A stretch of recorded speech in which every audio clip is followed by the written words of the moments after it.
नमस्कार दोस्तों, स्वागत है आपका हमारे यूट्यूब चैनल आत्मगाथा पर, जहां आपको मिलेंगी ऐसी डरावनी कहानियां जो आपके दिल की धड़कन को तेज कर देंगी। ये कहानी एक ट्रक ड्राइवर की है जिनका नाम रणवीर सिंह है और उन्हें ट्रक चलते हुए 10 सालों से ज़्यादा हो गए हैं। तो अब मैं ये कहानी रणवीर के नज़रिए से सुनाता हूँ। लेकिन कहानी शुरू करने से पहले मैं आपको कहना चाहता हूं कि ऐसे तो आपने बहुत सी कहानियां सुनी होंगी, लेकिन आज जो मैं कहानी आपको सुनाने वाला हूं उसे सुनकर आपको बहुत मज़ा आने वाला है और साथ में डर का एहसास भी होने वाला है। अगर आप इस चैनल पर पहली बार आए हैं तो चैनल को सब्सक्राइब ज़रूर करें ताकि आप भी इससे जुड़ सकें और आने वाली वीडियो आप तक आसानी से पहुंच पाए। तो ज़्यादा समय न लेते हुए चलिए सीधा कहानी की तरफ चलते हैं। रात के 11:47 हो चुके थे। मैं अपने ट्रक शेरू की सीट पर अधलेटे सो ही रहा था कि अचानक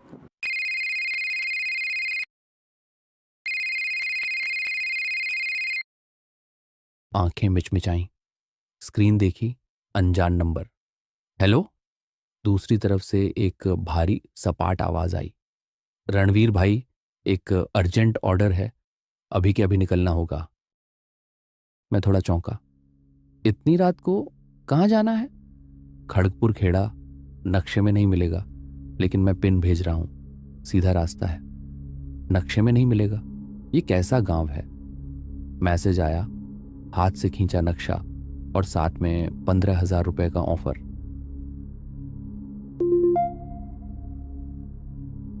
मेरा लालच जाग उठा। ठीक है, निकलता हूं अभी।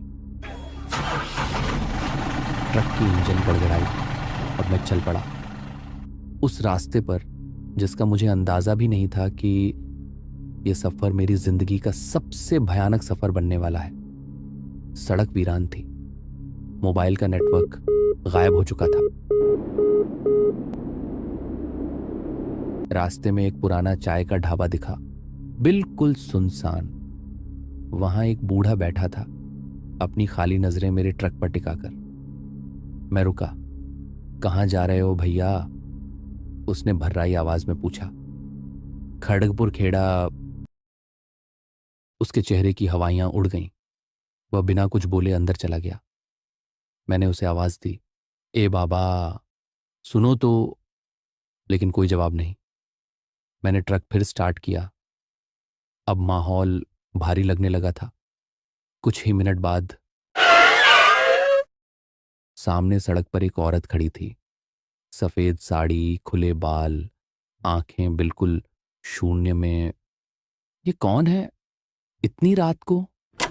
मैं झटके से ट्रक से उतरा। मैंने इधर उधर देखा। औरत गायब। मेरे पैरों के नीचे की जमीन जैसे खिसक गई हो। ट्रक में वापस बैठा। तभी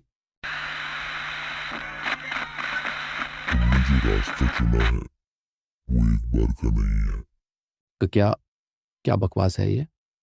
मैंने रेडियो बंद किया। खिड़कियां तो बंद हैं। ये हवा कहाँ से आई? अब मैं डर को महसूस कर रहा था, लेकिन सफर अधूरा था। थोड़ी दूर जाते ही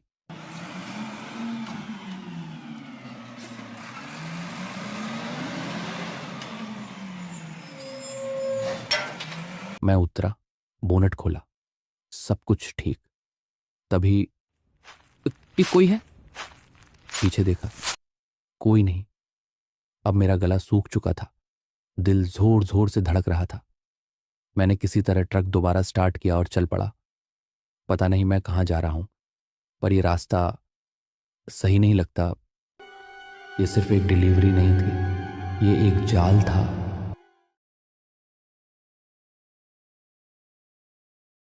सड़क अब पतली और डरावनी होती जा रही थी।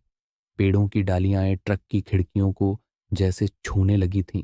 ट्रक की हेडलाइट्स ही बस एकमात्र रोशनी थी, बाकी सब अंधेरा।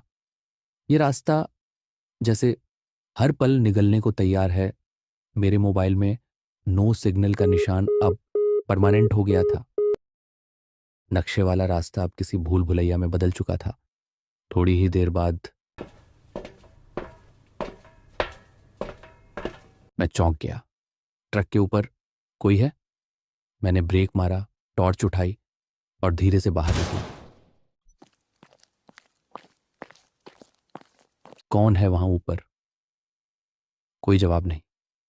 टॉर्च की रोशनी से देखा, छत खाली थी, पर धूल पर छोटे छोटे पैरों के निशान थे, जैसे किसी बच्चे के।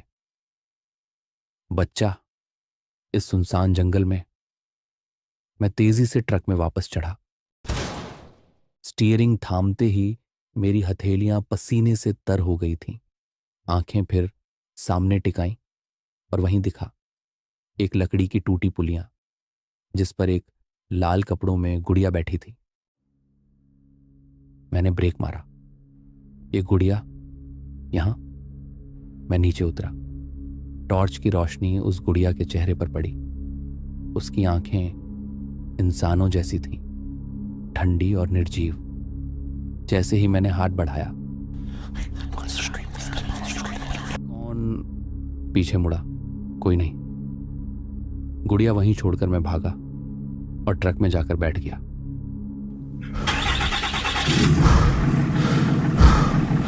जैसे ही ट्रक ने पुलिया पार की, मेरे रोंगटे खड़े हो गए।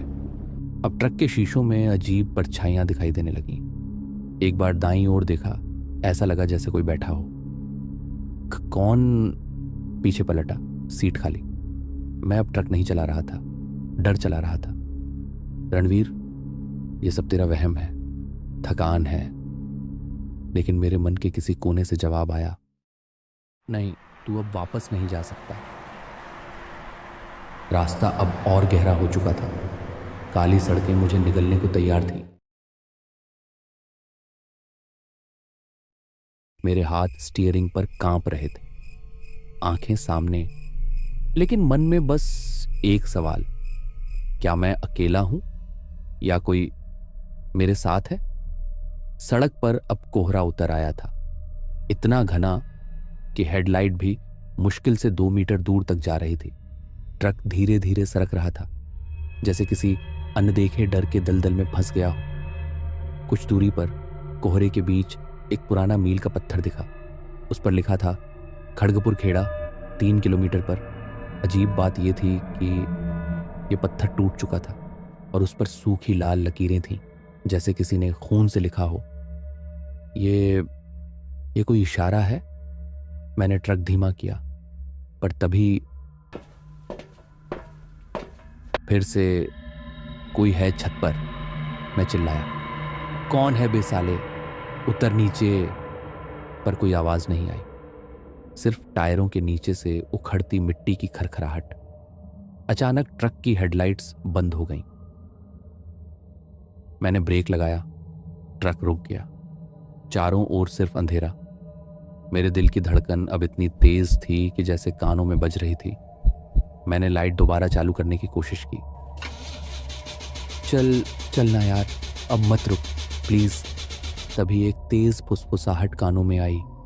तू नहीं बचेगा रणवीर। मैंने हड़बड़ाकर खिड़की से बाहर देखा। कोहरे के उस पार कोई आकार था, कपड़े उड़ते हुए, लंबा, अजीब ढंग से टेढ़ा शरीर। चेहरे पर कुछ नहीं, सिर्फ काली खाली आंखें, और वो मेरी तरफ देख रहा था। मैंने आंखें बंद कर ली, कांपते हुए बुदबुदाया, हे भगवान, ये सपना है, सपना है। जब दोबारा आंखें खोली, वो गायब था। पर मेरी सीट के बगल में किसी ने अंदर से शीशे पर खून से लिखा था, रुक मत। मैंने इंजन दोबारा स्टार्ट किया। ट्रक चल पड़ा, पर अब मैं नहीं चला रहा था। अब मुझे बस भागना था, उस अंधेरे से, उस परछाई से, उस काली ताकत से। मुझे नहीं पता था कि पहला संकेत मौत की दस्तक थी।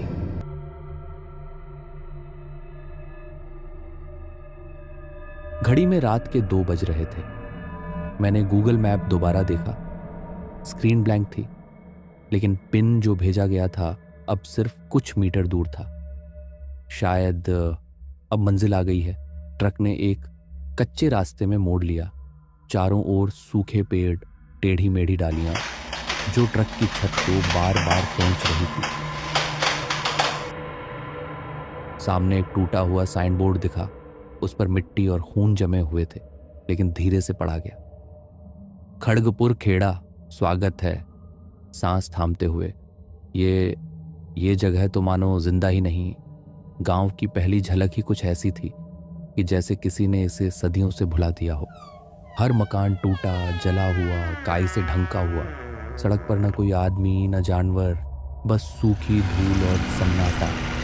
मैंने ट्रक रोक दिया। जैसे ही मैंने दरवाजा खोला,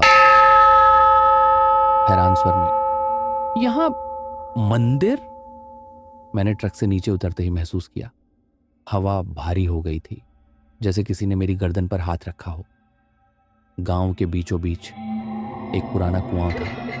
कुएं से किसी के गाने की हल्की आवाज आ रही थी। कांपते हुए, यहां कोई है? मैंने कुएं में झांका। अंदर सिर्फ अंधेरा और अचानक एक जोरदार चीख। आह! मैं पीछे हटा, गिरते गिरते बचा। कुएं की मुंडेर पर किसी के नाखूनों के गहरे निशान थे, ताजा।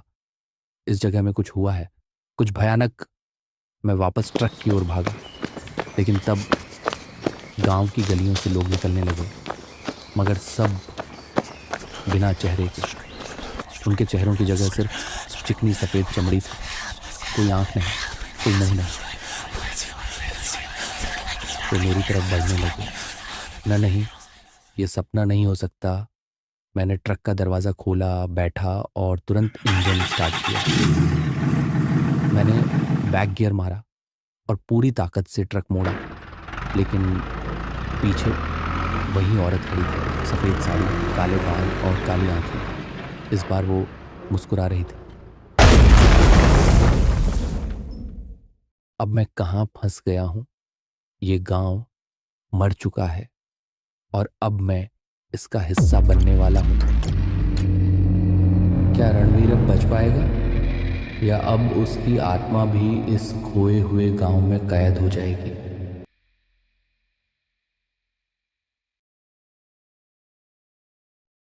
ट्रक बंद हो चुका था, इंजन खामोश, और सामने वो औरत, सफेद साड़ी, बिखरे बाल और मुस्कुराहट जो सीधे मेरी आत्मा चीर रही थी।